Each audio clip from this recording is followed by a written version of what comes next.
এখন যেটা দেখবেন সেটা হচ্ছে পাকিস্তানি মাটন পোলাও বলে, যেটা ডাল দিয়ে তৈরি হয়, এর জন্যই তৈল দিলাম। এই যে টমেটো, পেঁয়াজ, মরিচ, যেভাবে স্বাভাবিক এই মশলাগুলো তো চিনেন আপনারা, জিরা, তেজপাতা, লং, এই যে গুঁড়া আর কি, মরিচের গুঁড়া, এগুলো, এই যে ডিম একটা। তো রান্নাটা হচ্ছে পেঁয়াজটা একটু লালচা করার জন্য আর কি তৈলে আমি ভাজতেছি। এই যে ডিমটা ছেড়ে দিলাম, ডিমটা ছেড়ে দেওয়ার পর একটু এই মশলাগুলো দিলাম আর কি, যে মশলাগুলো এরকম আস্তায় দিলাম আর কি।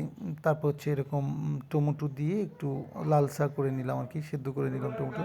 এখন একটু এখন একটু মটরগুলো দিলাম, মটরগুলো ভিতরে দিলাম, মটরগুলো দিয়ে একটু নাড়াচাড়া করতেছি। নাড়াচাড়া করে হচ্ছে আলু দিলাম, আলু দিয়ে যে লবণ দিলাম, পরিমাণ মতো যে লবণটা লাগে সেই লবণ লবণ এই যে মরিচ, শুকনো মরিচ দিচ্ছি, শুকনো মরিচ। এখন একটু নাড়াচাড়া করতেছি, এই যে নাড়াচাড়া করতেছি, মটরটা এরকম নাড়াচাড়া করার পরে এই যে নাড়াচাড়া করতেছি, নাড়াচাড়া করে আর কি দেখ মিক্স করে নিচ্ছি আর কি। এটা আর কি এরকম পানি দিলাম আমি, পরিমাণ মতো আপনারা পানি দিবেন, যেটা আর কি আলুটা সেদ্ধ হতে যে পানিটা লাগে সেরকম পানিটা দিবেন।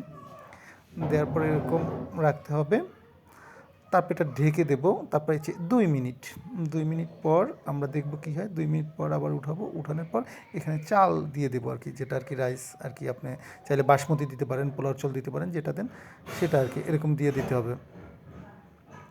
দিয়ে এরকম নাড়াচাড়া করতে হবে,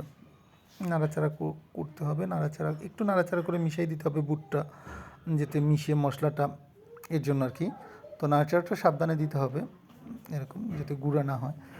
এই আপনি, আর আমার একটু পানি কম হয়ে গেছে, এর জন্য আমি আরেকটু পানি দিলাম। আপনার পানিটা পরিমাণ মতো দিলে একবারে হয়ে যায়। তারপর আমার এটা এরকম আর কি, আমারটা এটা প্রায় দম দিয়ে দেবো একটা, তারপর এটা সেদ্ধ হয়ে যাবে আর কি। এই যে হয়ে গেছে দম, এই যে কালারটা এরকম আসবে, তখন আর কি এরকম আর কি আপনারা খুব মানে মজা করে খেতে পারবেন। এর পাশে আপনি বিপ রাখেন, বিপ দিয়ে খায় সাধারণত, তারপর যদি মাটন রাখেন, চিকেন রাখেন,